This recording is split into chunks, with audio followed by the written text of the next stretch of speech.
Okay, welcome to the Grigg and Rig Show. Uh, this is episode 5 now?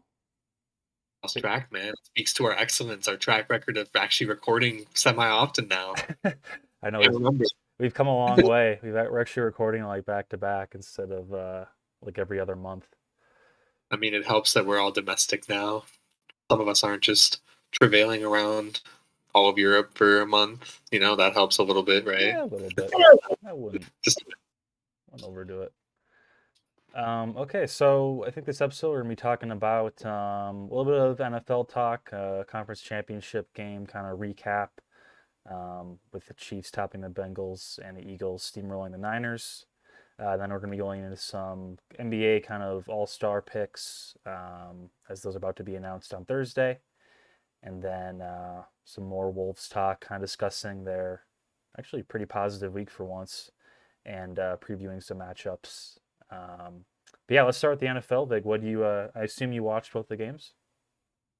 I did watch both of the games. I would say that overall, probably wasn't as exciting of a conference championship day as I would have hoped for. I think last year set the bar pretty high. The playoffs in general last year were pretty incredible with some of the games we had. I mean, the Bengals Chiefs overtime game last year was pretty insane. Would have never thought the Bengals would come back from that game last year. The Rams Niners game was pretty good too. Whereas this year, it felt like the matchups were better. It was kind of four of the best teams in the league, you would say. Yep. You could argue before the Bills Bengals game last week whether one of those teams was fourth best. I think the Bengals winning was entirely fair. They dominated Buffalo. Looking forward to the matchups and everything. Um, with regards to the Niners game, I kind of give that a bit of an asterisk the way it went down. I mean, I give Philly full credit. I think they would have beat the Niners even if Brock Purdy was fully healthy, even if other guys didn't get hurt midway through and have little injuries that might have impacted them along the way. I know Bosa looked a little hurt at certain points of the game, Warner as well. But with that being said, that game was, as a fan, as a neutral, rooting for the Niners, but still a neutral, pretty disappointing. Would have hoped for more from a game in Philly at that. Philly's just a great place to play. Um, Two of the best teams, I would say, unquestionably in the NFC. Best rosters, just overall well coached teams. Um, I felt like the way the first half went down, Griff, with the Niners kind of staying in there, CMC with that crazy touchdown run. That was I phenomenal. felt that, That was Lynch-esque. yeah, that was pretty nuts. I felt like with the possibility of Purdy coming back, it could have been something they could build off of. I didn't give Josh Johnson a chance to do good in that game. It's just a hard position to put a fourth string journeyman on his, I think, 13th team in his Yep. career. That situation. Yeah.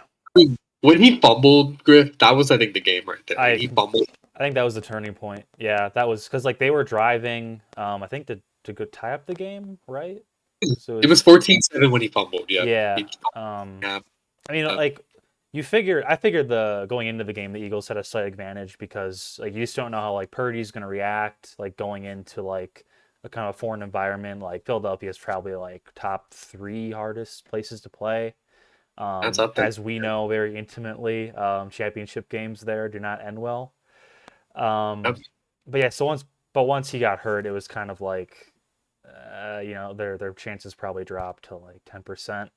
But then yeah, like McCaffrey was kind of going off, and you figured like, oh, maybe Shanahan like doesn't need a good quarterback. He can like scheme and like you have all these like weapons and but Yeah. once they recovered that fumble, because I think Johnson just like dropped the ball on the It snap. was pretty benign, yeah. Like he just Yeah, got the ball snapped, so he just did. He was looking up. I think he was either going to do a zone read or just, I don't know, play action. And he yeah. just Well, cracked him they're back. being pretty aggressive too, because they got the ball back and there was like I think like 2 minutes left or something. Like they could have ran out the clock, but then they were passing and he actually completed a couple of different passes I think. So you're like okay maybe they can do something, but yeah as you said like he fumbled, Eagles go down, they score 21-7, and then from there it was kind of a done deal.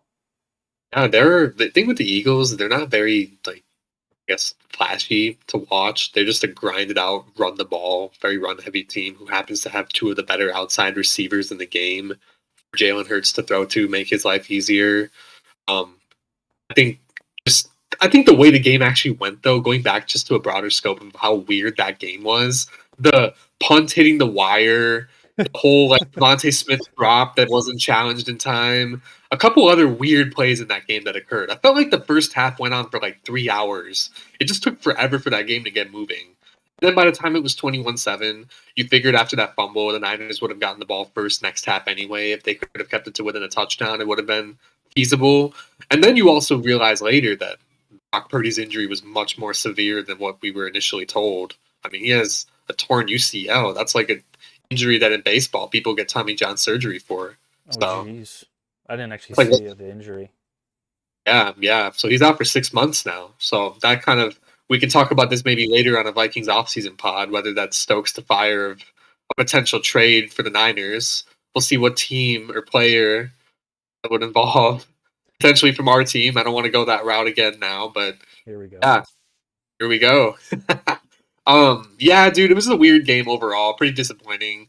At least we still had the AFC game to look forward to, though, and even that was kind of a dud in terms of the way the game flowed. It wasn't a very pretty game by No. any means. Yeah, it was super ugly.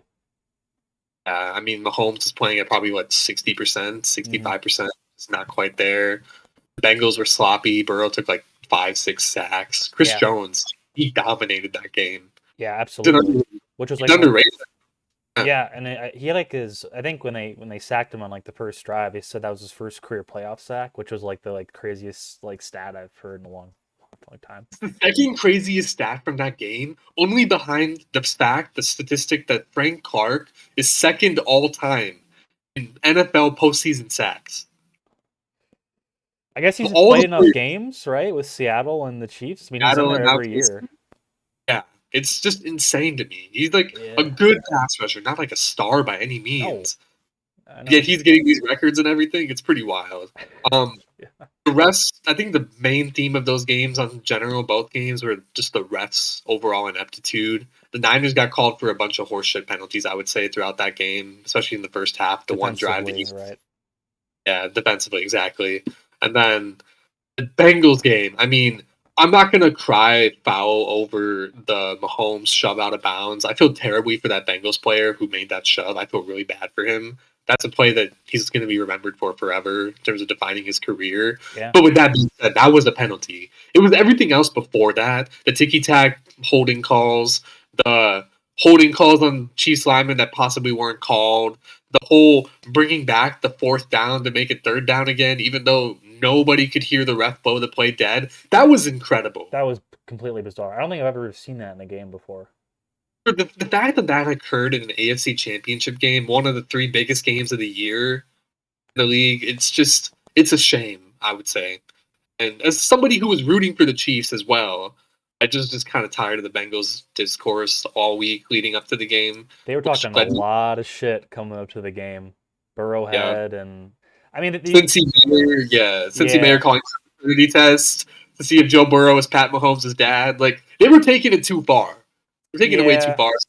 I think karma came back to bite them, but I think they kind of leaned into it because, I mean, it helped them so much with that Bills game, right? That like Jim and Soldier, that like they were selling the tickets to Atlanta, right, for Chiefs Buffalo. That's true, yeah. So I think like they had that chip on their shoulder, they had that edge going into it, and so it's just like, oh, this already worked for us. Like we are feeling confident. We are like kind of still like a youngish upcoming team, and yeah.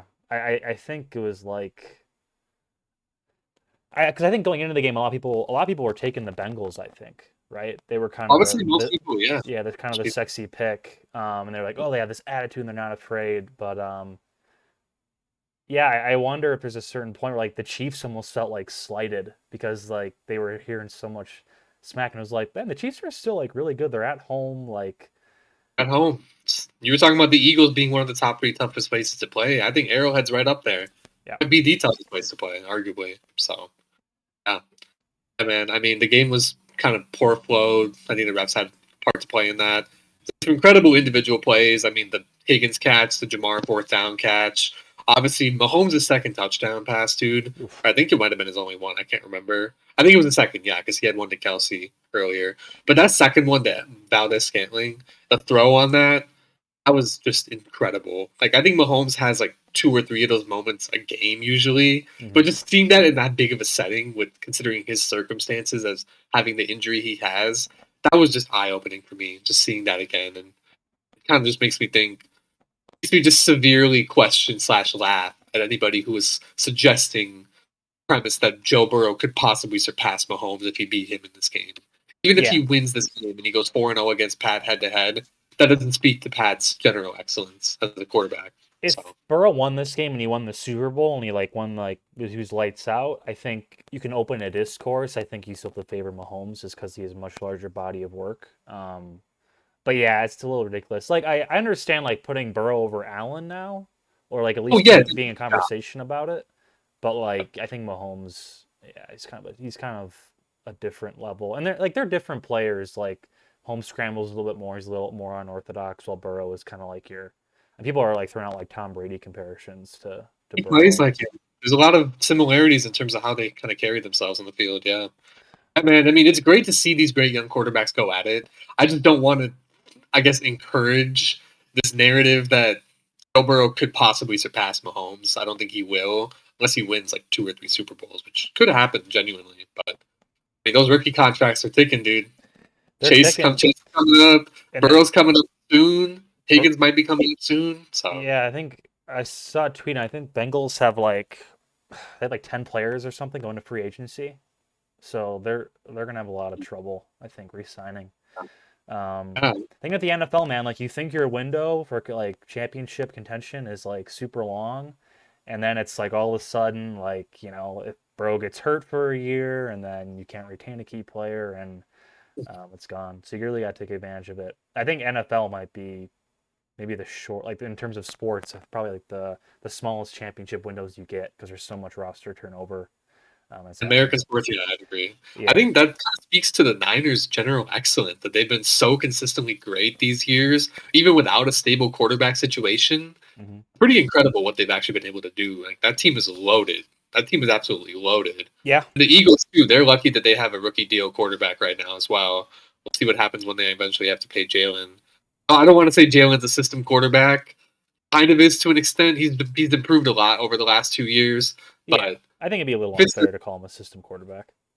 he does fit that team like a glove, though. I think the way they've kind of catered the system around him, I think it's a very well coached team. Like the way they kind of acquiesce to what kind of player Hurts is. I think it'll be a fun Super Bowl matchup. If we can get Pat Mahomes healthy, all those Chiefs receivers that got hurt during the game, if some of them can get back up to game shape, I think it could be a really fun Super Bowl potentially. And we'll talk about that later. Maybe next week we can touch on Yeah. that more. We'll have a Should Super touch Bowl on preview for sure. Yeah, on the Niners, I think it's just a team that's like continuously built for playoff football. I think about last year. I mean, they always have like usually like a top 10-ish, top 5-ish defense. This year they were RB the top one. best. Top one, Yeah, yeah. them or Philadelphia, right? And then they have a really good running game. They have great O line usually. And they have obviously Shanahan is probably the best offensive coach right now, so he can scheme up running games. And it translates super well to like football in December and January. So they're able to kind of because I mean it's not like they were that like I think they made 3 of the last 4 right championships. Conference championships, yeah. Yeah. And I mean I last year it's not like they were a lower seed, right? It's not like they were They were super lower super seed, good. but they played Dallas in the first round, Griff. A lot of people were giving them juice coming into that matchup, and then the Green Bay one was definitely a big upset. Yeah. But us knowing Aaron Rodgers in playoff time lately, it's not a guy I exactly trust, honestly, in some of those situations. So Yeah. No, not at all. That game kind of screwed his playoff legacy a little bit. That was kind of the yeah, final straw, I think. But yeah, I just think it speaks to that. You don't have to have necessarily as much talent as the other team, but if you have it in the right places for playoff football, you can kind of go farther than talent kind of speaks. But exactly. they have a very talented team, no doubt. Sir, yeah, looking forward to next week, or I guess 2 weeks, but we'll talk about more next week, the game itself.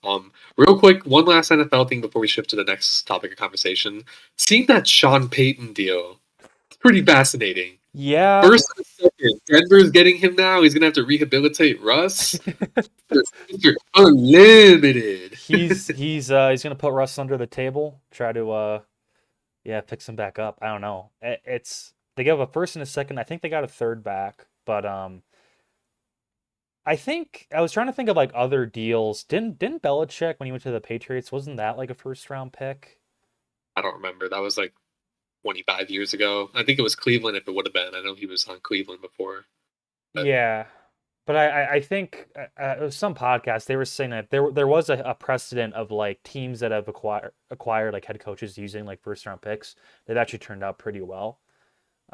I did read a tweet about that. Yeah, there has been some success with that. I can only think of in the NBA, Doc Rivers, he got traded to the Clippers from Boston. I remember that. That was like the one like major coach trade I can think of off the top of my head. Yeah, dude. I mean, I think with Denver though, they do have the defensive pieces. Offensively, they have weapons. I think they need to draft a little better. I mean, Javante Williams will hopefully come back healthy. He's a good young running back. Um, I think the thing with Russ though, I mean, you know the meme grift? They did surgery on a grape. Remember that meme? Yeah. I think this. I think So, this is going to be Sean Payton attempting to perform surgery on a lemon, dude. I think Russell Wilson's a lemon, bro. He's a used car. He's a piece of shit. Dude. oh, did he have I that think he's a. one typed out, Vig? I had it whipped up in the brain right here, bro. Frontal cortex. I was thinking about that all day, man. Off the All dome. day.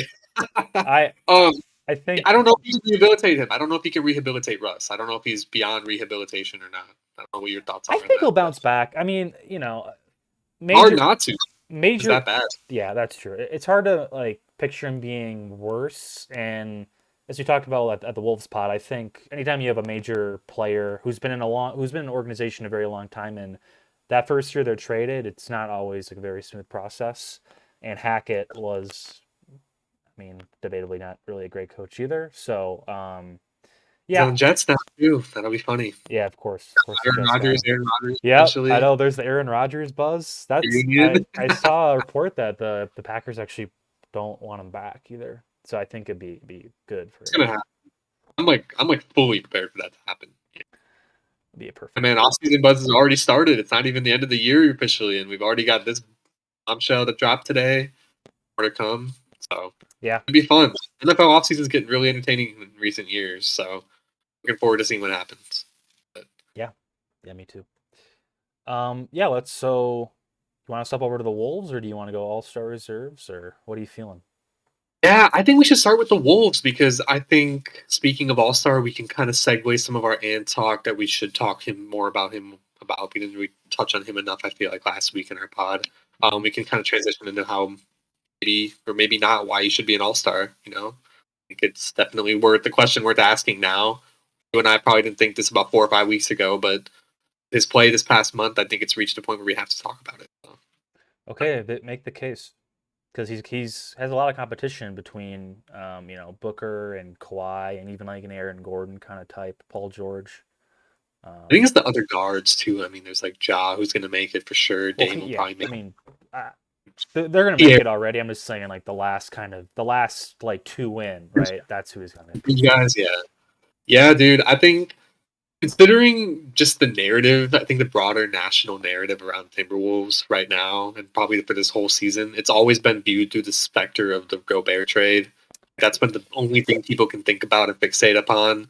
I think, and just by virtue of such a big deal occurring and there being so much pessimism coming into the season already about how that fit would work, I think some of his hype that he generated, Ant's hype that he generated from that playoff run last spring, uh, died down a little as a result of everything else going on around him on this team.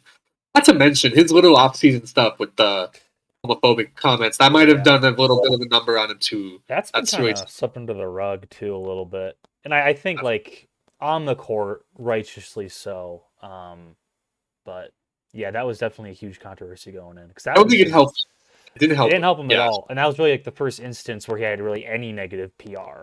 You know, right. so yeah, Right. I think the fact though that just in this time of transition with especially with Cat being out for 2 months now, hmm the Gobert fit really looking just basically every hater of that trade's just suspicions coming to life for the first 2 months of the year, the way it just went down. It was just all bad. It was all doom and gloom here. And Vig, I mean you and I. I watch like I don't know if do you have League Pass?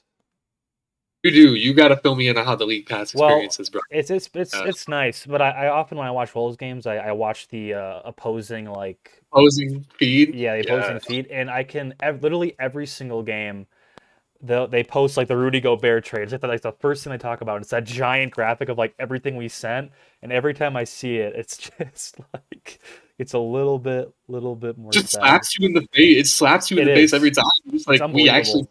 Well, that. That's so. Yeah. and it's gotten worse because I mean Kessler is like arguably like 75% of what Rudy is right now.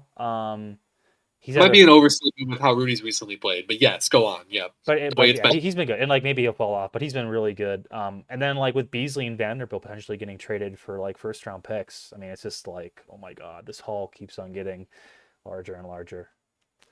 Yeah, but then back to Ant though, I think him being able to basically take the reins of this team over the last 6 to 8 weeks, with some help, of course. Rudy's played a little better now lately too. We'll talk about him a little bit later, but and just taking that leap into just being a true creator, he's kind of just being the fulcrum of the offense instead of being more off ball, kind of waiting in the wings like he would last year. He's just really taken the team figurative bull by its horns, really just leading the team offensively. Just his voice on the court, like he has a real impact on the game now. Teammates listen to him.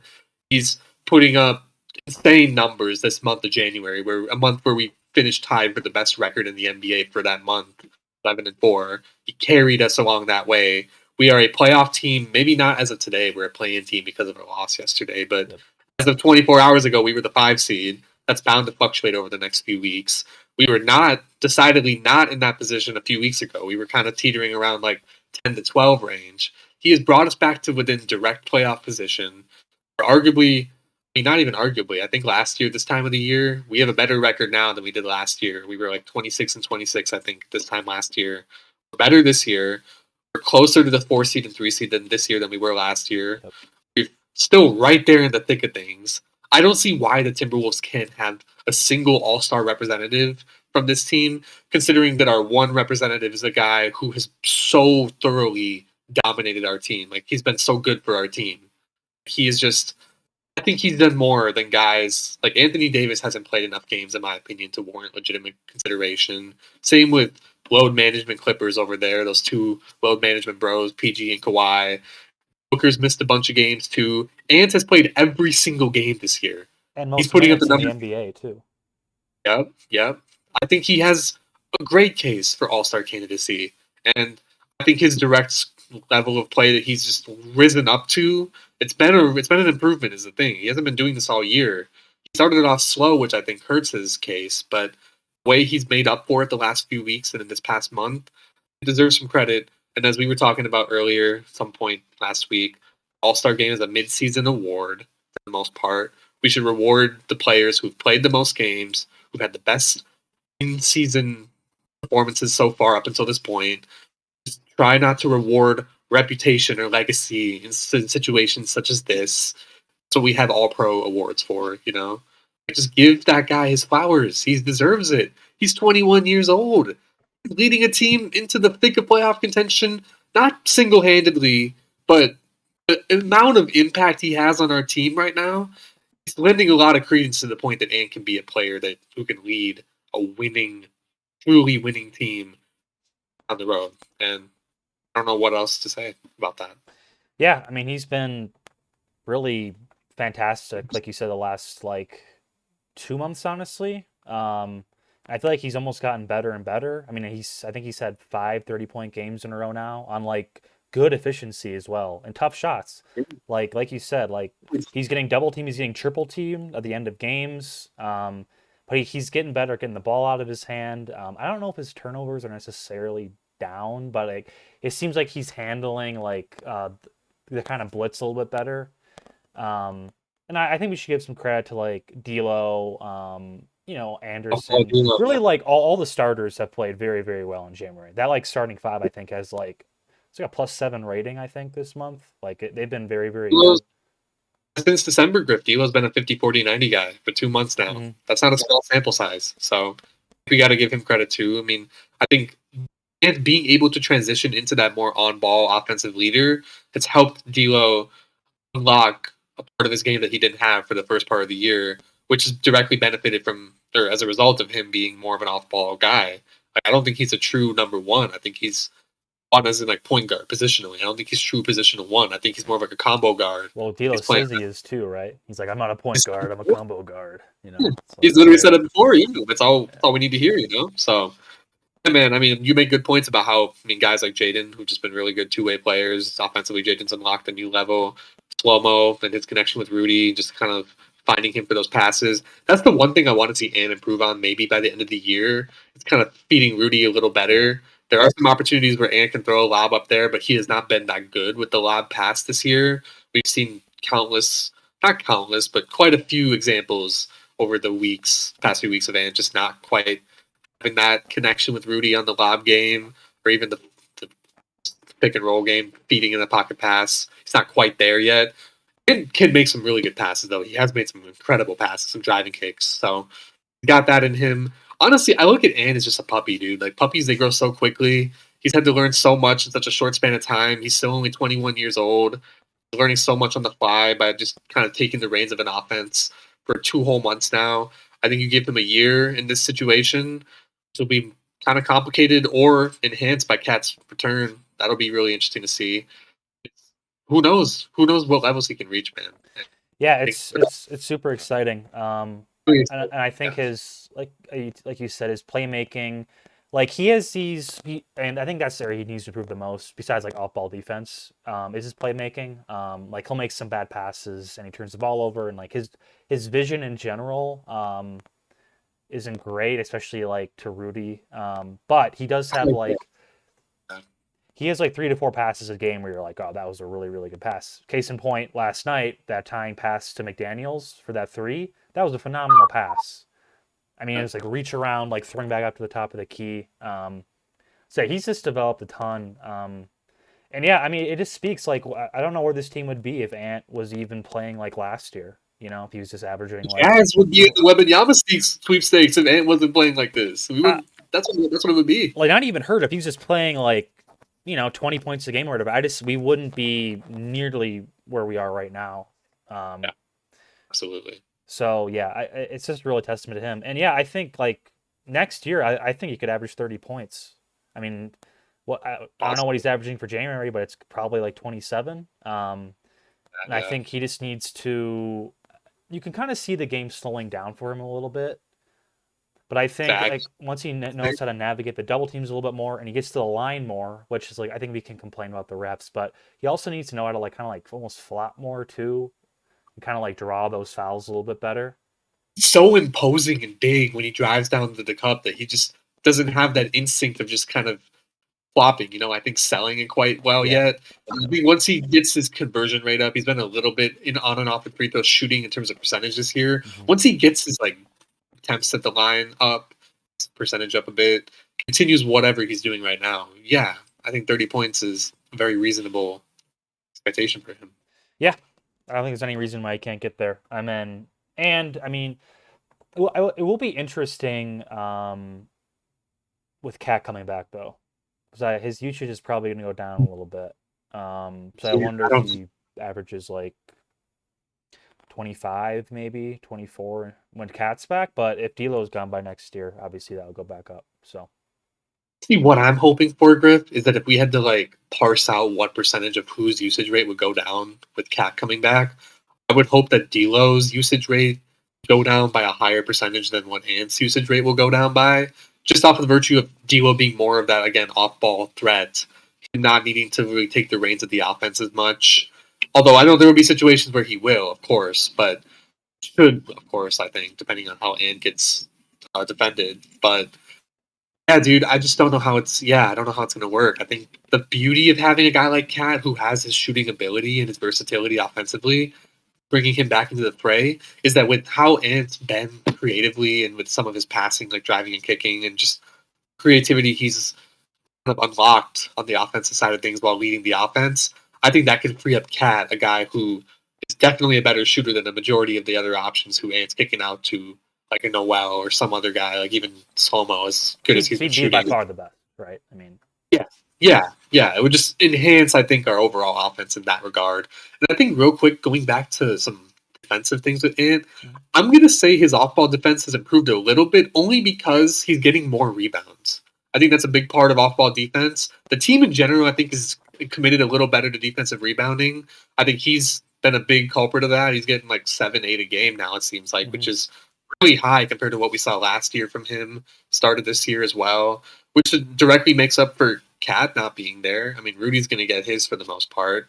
Jaden's, I think I want to see Jaden get there too in terms of his off ball rebounding, just Yeah. defensive rebounding. You kind of want to see that from everybody because of how poor of a defensive rebounding team we are. Yeah. But with Ant especially, though, that's a big deal. I think that shouldn't be overlooked. So Yeah, for sure. No, he's almost averaging. It seems like he's like 8 to 10 rebounds a game now, like every single game for like the last month. So yeah, he's really stepped it up there. Um, but yeah, just like back to I think his case in general. Like that starting lineup succeeding right like this month. You look at it though, and McDaniel's, Anderson, and Gobert. None of those three are really great offensive players. And so if you take Ant out of there, like our offense just completely plummets when Ant is off. Like the Wolves' offensive rating, even though we've played a lot better, I think we're still like 19th or 20th in the league. Our defense has like jumped up to like ninth, but our, it's our been offense really is our offense has not really been good. Like and our bench offense has not been good at all. So a big part of that. Yeah, well, yeah, I mean even like Prince being out, I don't know if Nas has like been down like this month, but like he's been up and down. He's had like really good games. Like when he's good, he's really good. Like that yeah, Kings Sports quarter on Saturday. yeah. But he's bad. He can be really bad. So. Yeah, those three centers kind of like between Garza and Knight and him kind of interspersed seems like every single game. I And just like it though. I feel like having that option of like whoever's having a good matchup or a yeah, good night, just ride the hot hand and like that backup center role. You know. it's cool for sure. And it feels like one of the three like makes an impact every single night. So Right. it's Right. definitely like a good options to have. That being said, I think they really miss Prince just having that like reliable like 3-and-D wing, which like arguably is their biggest need at the trade deadline. But anyways, biggest point saying I think like the offense would just completely crater. And I think I was listening to Dane's podcast before we hopped on here. I think our offensive rating is like 103 with Fant off the court, which is like 6 points worse than like the Rockets, who are dead last. So like and that's with D'Lo having like we said a fantastic month of shooting. But I mean, like you saw last night when D'Lo's not on, it's just this team struggles to like generate points. So and has Yeah. been just yeah, he's been really everything we could have hoped for. I thought. For as great of a week, Griff, as we had since our last pod, I mean, literally things turned around the night that we recorded last week with the Pelicans game. That was very fun. Mm-hmm. The Grizzlies game was very fun to watch. Grizzlies were not very good that game. They were on the back end of a 5-game road trip, which helped. But we also came out and played. We did what we needed to do. You know, the team better than us objectively, and we gave him the work. You know, that was good. Combined with the Kings game the next day, we've gotten a lot better with these back to backs lately, which has been nice. It's been a very pleasant, I guess, evolution for the year. And Ant was previously openly admitting that, oh, I don't play good on back to backs. Like he acknowledged that to everybody, Yep. and for him to like kind of act on like correcting that a little bit and went out. That's really good. And just overall, just going 3-0 in that time since, really just kind of uplifting the moods of the Wolves fan base in general and just our optimism of the season. But then, just real quick though, even though that was one game that we lost last night, it wasn't like I'm not going to put too much stock into that. I mean, these back to backs, like playing the same team twice in a row, Yeah. it's very hard to not expect a split out of a lot of these, especially when it's two good teams. Yeah. Like I'm ready to say the Wolves are a good team. We're not a bad team. I wouldn't say we're a great team, but we're above average, I would say, like as a team. And the Kings are above average for sure, I would say, this season at least. It's a tough thing to expect to win both games.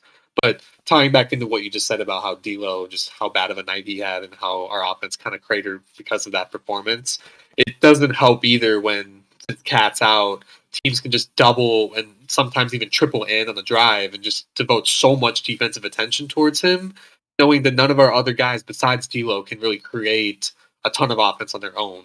And D'Lo can't do it like he did last night. He had a disgusting game efficiency wise and just in general. Even eye test wise, his impact, just some of the defensive plays and the miscues, like him and slow mo miscommunicating in overtime on that Lyles dunk.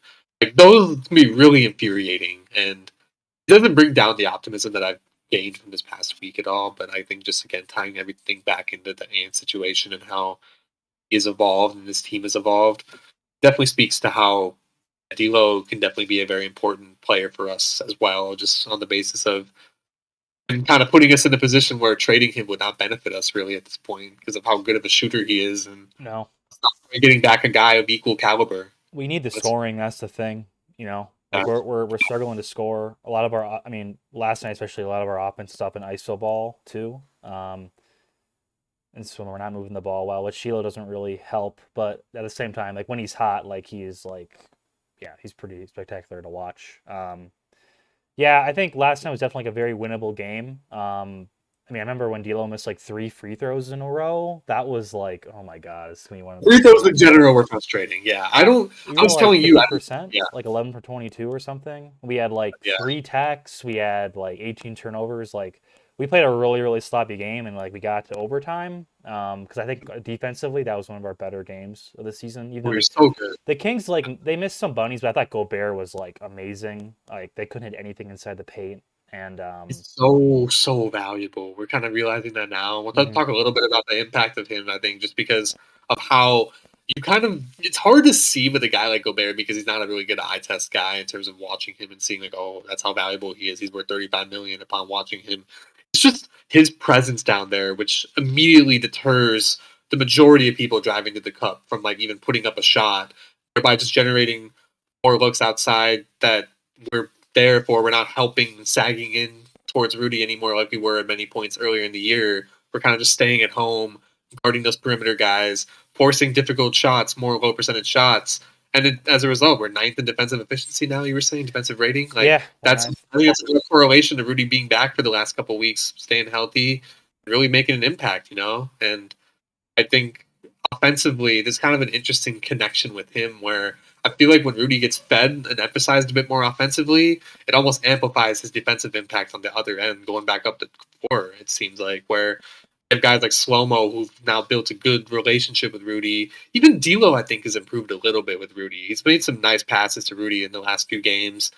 Some really tight, just a little bit, but Yeah, he's making some impressive passes. He's trying some audacious passes that have worked that aren't just like Noel and Rudy are not there. Ant and Rudy are not quite there with some of the passes, like bounce passing and expecting a big ass man like him to try to grab it from like down below, like on the ground. Like I think just developing that offensive chemistry with Rudy is directly resulting in him just feeling more empowered by the team, and I think mentally, psychologically, that plays a role in how galvanizing he feels on the defensive side of things, which directly impacts our defense. I feel like yeah, just the way our team is structured. So yeah, absolutely. I mean, I it seems I will say every game it seems like D'Lo has like two turnovers passing to Rudy, but like they are connecting more too. Like, and he's definitely yeah, looking for more. I mean, I just think like the team's getting more comfortable with him on the floor. Like defensively, like they've definitely like settled in. I think like they're definitely clicking defensively a lot more than offensively, but they've kind of figured out how to play with Rudy.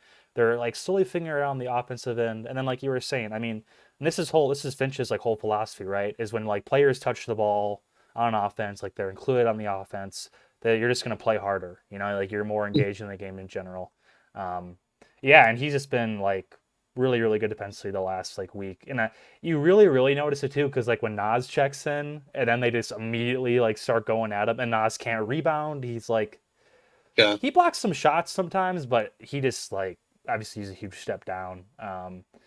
So yeah, I think his impact has been super noticeable. And then like even Ant had that quote I think after that first Kings game victory where he's yeah. like he's noticed like Rudy's impact a little bit more.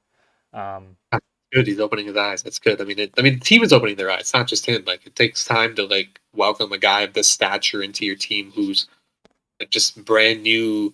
He has his own gravitas to him that the team's not used to. They have no reason to like hold that for him because he hasn't earned it on this team. And I think he's starting to earn his stripes a little bit more now, which is really encouraging to see. And I think tying that back in defensively, I think with him now playing more drop coverage, I still think it's really nice that from at least the little I've noticed and like paid attention to this, it seems like we're kind of toggling our coverages a little more between like not just playing one or the other between high wall or drop. Like we're kind of like altering throughout the game depending on the situation, whether Rudy's on the court even or not. Sometimes we'll play high wall with Rudy. I know we did that against I think I don't know who it was a few weeks ago. We had a really good win. It might have been the Clippers or the Grizzlies. I don't remember. Rudy actually played some high wall and it worked. Yeah, I think just having that ability to have that versatile defensive options, I think it'll prove really important come playoff time, assuming we get that far. Just because you'll play teams that have different looks, and it's important to have that versatility. So Yeah, I mean that's the whole point. Is you're probably taking those lumps of learning like the two defensive systems and then toggling right, them on right, and off. But yeah. come playoff time, it should pay dividends. So, yeah, it's And I good think, merch. yeah, and I think Griff going back to last season a little bit, tying this year's team to last year's team. You remember last year's team? It took them a little while, not this long like it is this season, but it took them a little while to get going offensively, and they ended up finishing as like a top 5 offensive team Hmm. the rest of the way for the most part once they got it going. This year it's a little different with the circumstances, I think, because of the new look roster, and that's I think overall 3-point shooting because Malik's not there. But I think us getting the defense down to start with, I think is a better thing than us waiting to get the defense going and then having the offense already humming. Because I think now we can only go up from here with the offense, with that hopefully coming back soon. Us maybe within the next week trading for a 3-and-D guy. I don't like our chances of doing that, honestly. We'll see what ends up happening in the market, Yeah. but I think our offense will go up. I don't think we're going to be. I don't think we're going to remain 19th, 20th for the next Yeah, two I mean, months. we just have more. We have a lot of offensive talent, right? I mean, with Cat coming back, like arguably probably our best offensive player still, just in terms of like efficiency, like that's definitely going to bolster it. So I think that like developing that defensive foundation is going to be huge. And we should offensive rebound better with him back and all that stuff. Have We'll you? see, man. We'll see. We'll see about the offensive boarding. I mean, I hope so. I Yeah, just don't. I don't trust Cat as a rebounder yet either. I mean, in terms of playing on this team, like committing to that, Cat's gonna have to prove a lot to me personally, dude. He's not gonna. He's gonna have to prove that he can kind of mesh with this team a little better. And like, I mean, he's done that to be fair to him. He's done a good job with Rudy when he was healthy, like working each other, like kind of getting him involved. I just want him to hopefully continue that while, as we were talking about like 15 minutes ago, hopefully not sacrificing or taking away too much Vance usage and letting in kind of be that 1A or even 1, the Cats 2 or 1A or 1B. So yeah, that's the blueprint long term. If these guys are going to stick around, that's the blueprint. So yeah, Vance got to be the guy. He's got to be the guy. yeah. Capital T, capital G, the guy. And I think So, like that's pretty self-apparent. It's and like I'm not really super worried about Cat because I think the best one of the best things about him is like he doesn't really have a huge ego when it comes to like shooting and scoring the ball. If anything, like over the last 7 8 years of his career, we've wanted him to shoot a lot more, and I think he's very like willing to defer. Um, yeah, so I think it's that'll be true. good. I'm not like super worried about that fit. I think the defensive fit is a lot more of a question. I'm just like throwing out like a quick kind of prediction here. I kind of wonder what you think. I think with Cat coming back, I feel like the Wolves could end up on like seventh defensively and like maybe creep up to like 15th or 14th on offense. Um, where do you think they end up? I don't know, dude. I mean, you said offensively or offense and defense? I didn't hear the entire. Yeah, both.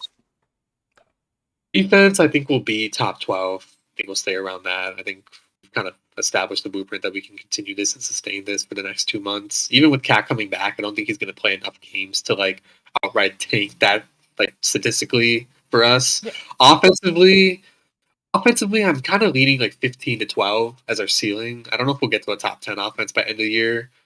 It looks a probably little not unlikely. unless like Cat like goes crazy like when he comes back or like D'Lo stays hot. I think we can reasonably finish like mid tier. Like I would not be surprised. I mean, if we got to like top 12, I'd be surprised, but pleasantly surprised. So anyway, we'll see what happens with that. Not to think about the next few weeks. I mean, I'm honestly a little bit concerned with the way the team has handled the Cat injury thing. It seems like I'm Yeah, trying to read too much of the Cat being like displeased with the Wolves, but it's been a little fishy how things have been reported. Where initially it was listed at like 4 to 6 weeks. That was like maybe the halfway point of where we're thinking actually with Cat's injury thing. But either way, that we can talk about that some other time. A huge thing involved. yeah. I The think the biggest clarifying thing that I saw on that was that the team never reported 4 to 6 weeks. I think that came from Shams or Woj. I think yeah, their Conley's and Finch's timetable that they always said was indefinite. But I wonder if like because like we obviously we all Someone had to heard leak. we Someone had to leak it to him. That's the thing. yeah. So I can see why Cat would be upset about that. But yeah, it has been weird because like he's been like because he was like showing up to Wolves games and now he hasn't been for the last couple of days. Then he's like wearing a boot now. So yeah, it's all this kind of bizarre, typical kind of Cat drama. Yeah, dude.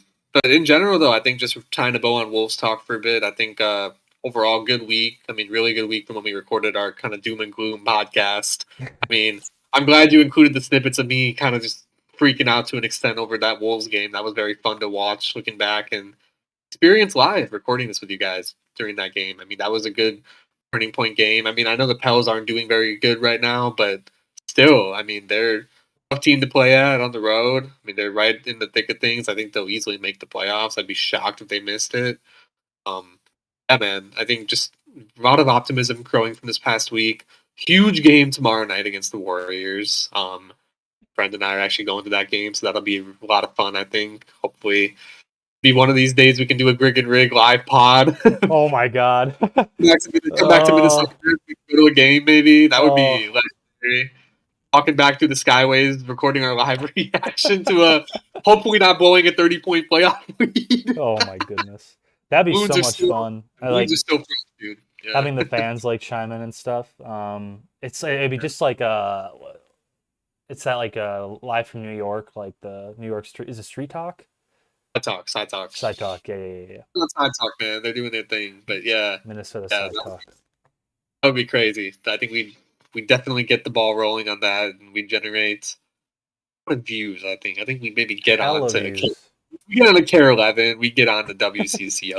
Make the news feeds. It'd be great. But yeah, man, looking forward to this week though. I mean, we got the Dubs, we got the Magic on Friday, Nuggets on Sunday. Yeah. Long ass homestand coming up here, man. We got to take advantage of these 3 home games before we do a lot of road. Got a lot of road games coming up after that, so we got to make hay while we can. Yeah. So, We've been a real lot quick. better at home too. And you're going to the game tomorrow, so Yep. Looking forward to it, man. It'll be fun. See how it goes. But yeah, dude, real quick before we sign off, do you think we should maybe just go over who we think will make the All Star game? Kind of finish up the whole what we think about Ant's candidacy. might as well. Let's get into it. You want to start with the East? Yeah, dude. So real quick, we'll just establish the starters for people who might not know. For the East, the starters are Donovan Mitchell and Kyrie Irving in the backcourt, and then the front court was a heavily debated contest between 4 guys: KD, Giannis, Embiid, and Tatum. Durant, Giannis, and Tatum all have made the starting lineup. Embiid did not make it. I think starting with the reserves in the East, Embiid's a lock. I mean, there's no way he might be the MVP favorite right now after that performance on Saturday against the Nuggets or Sunday, whenever that was. That was an insane performance. Um, my guy Jalen Brown, I think he's got to make it. I mean, I was kind of hoping he'd maybe be a starter with how good he was this year. I guess Kyrie deserved it, and Mitchell, yeah, those two are pretty neck and neck. I think JB's got to make it. He's one of the best scorers and the pure scorers in the league this year. Celtics are best team in the East. Deserves it. Halliburton for Indy. I think that's a true win-win trade. Speaking of the Kings, the Sabonis and Halliburton deal. I think we'll get to the West in a sec here, but I think both those guys will be all stars. Siakam for Toronto. That might be a little bit controversial having Pascal Siakam in there. The team has been not that good this year, but I think he's just been a monster for them. I can't pull up the stats at the moment, but I think he's a guy who I would prefer to see over somebody like Jimmy Butler personally. I don't think Jimmy's going to make it. Bam Adebayo, I think he should be the Heat representative. I think he's been a top 5 center this year. Kind of evolves his game slightly every year, which is pretty impressive. James Harden, I think he'll make it just because he didn't play every game. He kind of missed like 15 games, 20 games or so, but him and Embiid are a lethal pick and roll combination. Harden's averaging like 12 assists a game again this year. He's the pure point guard. The Sixers team is cooking right now too. So, Yep. and I think the last guy we were debating a little bit. Well, I was debating a little bit between Randall and Brunson, the 2 Knicks guys. Um, Randall in there though. I think he really stepped it up from that really disappointing year last year. I think I would still consider him the 1A in that team if I had to say Brunson's the 1B. By the way, dude, it's kind of funny how the Knicks' 3 best players are all lefties. That's just kind of a funny thing to think Shit, I didn't about. even think about that. Yeah, that is RJ there wild. too. Like the Kings' 2 best guys are lefties, but the Knicks have their top 3. They're all lefties. I think that's pretty Yeah, fascinating. the But Southpaw Knicks. That's cool. Yeah. But what are your East picks, Griff? Got any Uh, dissenting opinions from what I got there? exactly the same as yours. I have Brunson instead of Randall. That's the only difference. Just Yeah. because I don't know.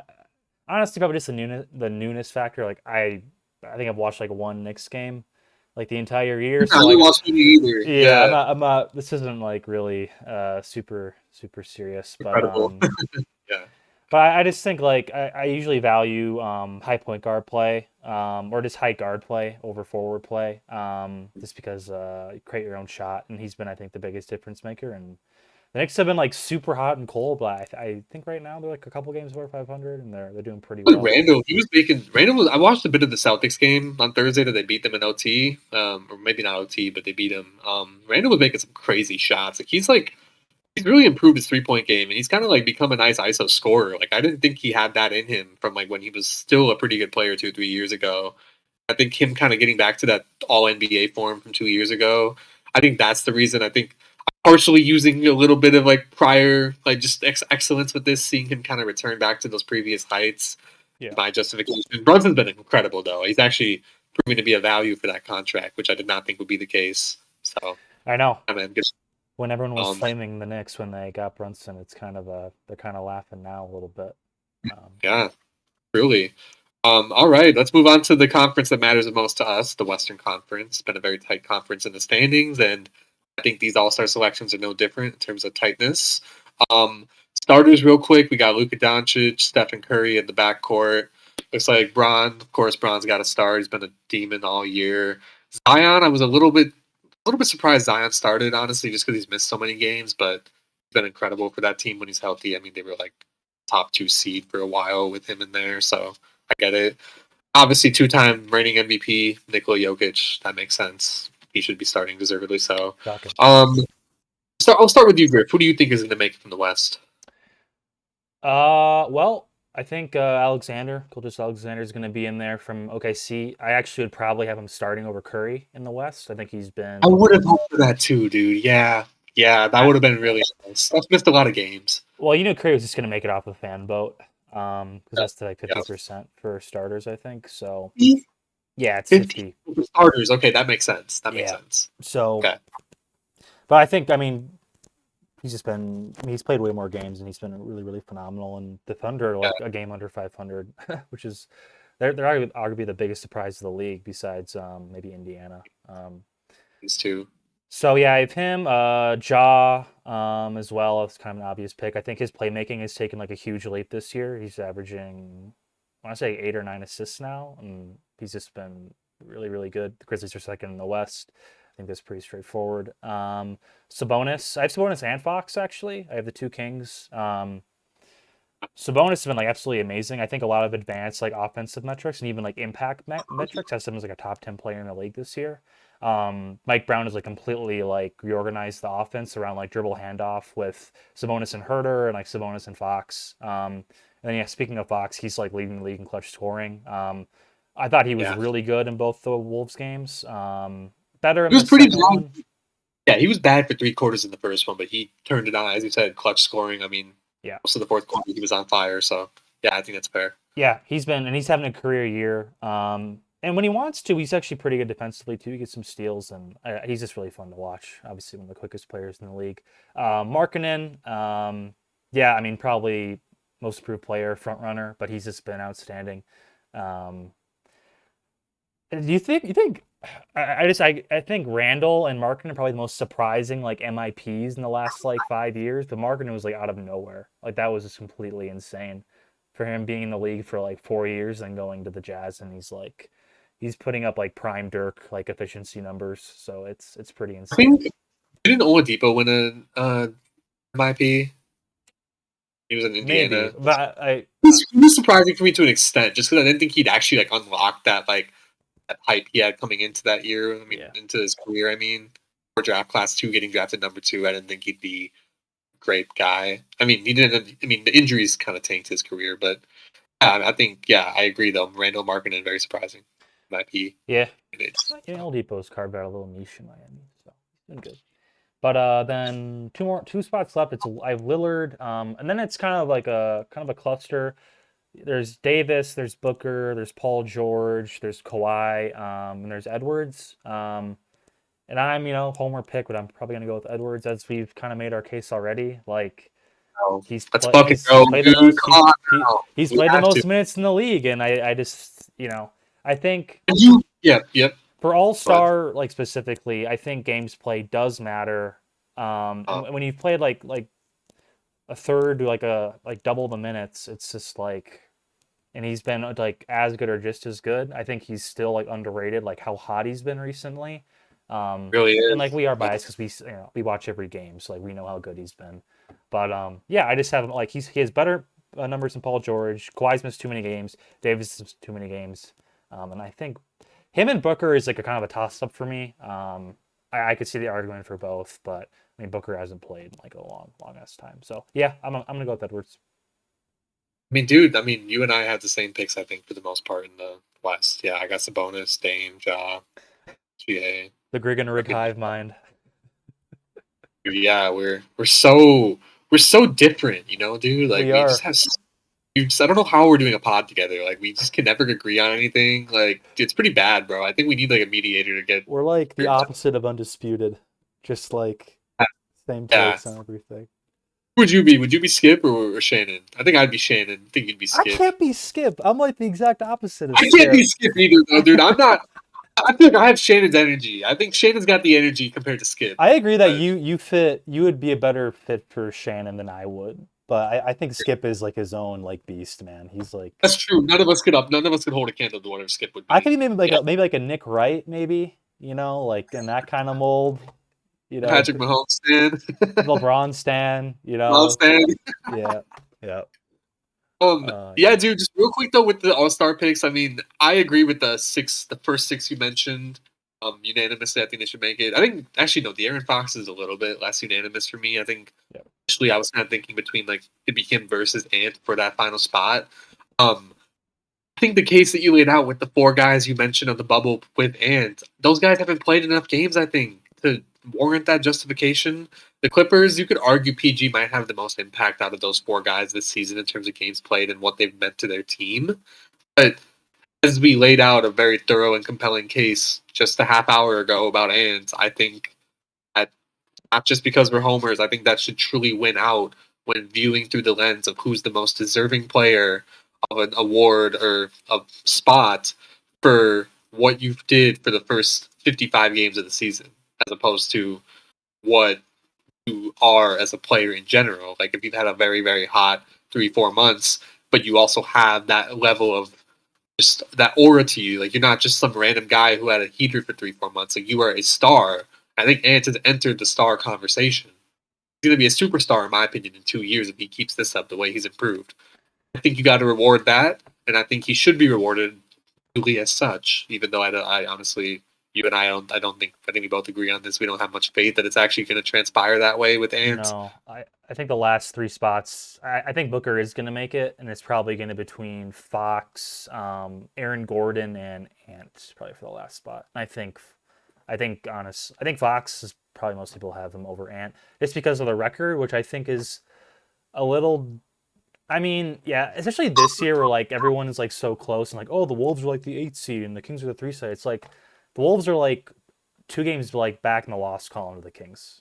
Like the records are more or less like identical. Yeah. But yeah, I think if Aaron Gordon, Griff, if he made the All Star game, that would be the equivalent of Tyler Huntley making the Pro Bowl like I he did saw today. that today. How is that possible?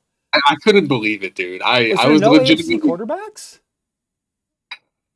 Trevor Lawrence, Derek Carr, and Tyler Huntley. Those are the three AFC quarterbacks. How many games did Huntley even play? He played like 7, I think. Maybe, if even. I saw Was his stats. I think he had 2 touchdowns and 3 picks for most of the year. He didn't throw many touchdowns. I don't know how he made it. Um, yeah, dude, that was pretty shocking. I was laughing at work openly when I read that today. I couldn't believe that. I think Aaron Gordon making it just because he's on the best team would be equivalent to that. I think he's had a good year. I'm going to give him credit. He's not Tyler Huntley in terms of like Huntley actual is way worse, Vig, than Aaron Gordon. Aaron Gordon's like a very solid role player, like career year. Like Huntley is like he's a backup quarterback. Like He's a backup quarterback, yeah. I don't want to reward a solid role player for making an all-star game, though. Like, I don't want, like, I think Mike Conley was when we took it a little too far with rewarding, like, not the greatest players of getting an all-star spot, Hey, a spot that only 24 guys get. Don't I be don't want to talking shit about Conley, Vig. He's gonna be a Wolf in like 3 days. We're gonna have like an emergency pod. Like Mike Conley traded for like D'Angelo Russell, Jalen Noel, Luca Garza, Brent Forbes. We just trade like half of our bench and like our starters for him. Oh, I'm looking forward. I can't wait. Viggy, do you think the Warriors are gonna win tomorrow at the game you're going to be attending? All right, my prediction for tomorrow's game, Griff, is going to be Warriors 114, Timberwolves 118. Wolves win. Okay. Bold Yeah, prediction. I think their 5-out offense could be tricky, but their road record sucks. So we'll see. The road record sucks. We got to take advantage of these home games, you know? I could see us dropping the Orlando game on Friday. We don't play well against them for some god-awful reason. I am like 200% sure the Wolves are going to lose the Orlando game. First game against Paulo. We'll see how we do against him. I'm looking forward to seeing him. I mean, they got some young, they got some good young talent. But all right, Viggy, it's been fun. Glad the Wolves are doing better, and we got a Super Bowl pod next week. Hopefully, we'll get some guests on again. But yeah, we'll see who we can get. Yeah, it'll be fun. We'll just talk some shop about the Kelsey Bowl, as people are calling it. Yeah, guys, no one cares. All right, man, it's been fun. We'll talk soon. But Grigg and Rigg signing off, man. Grigg and Rigg signing off.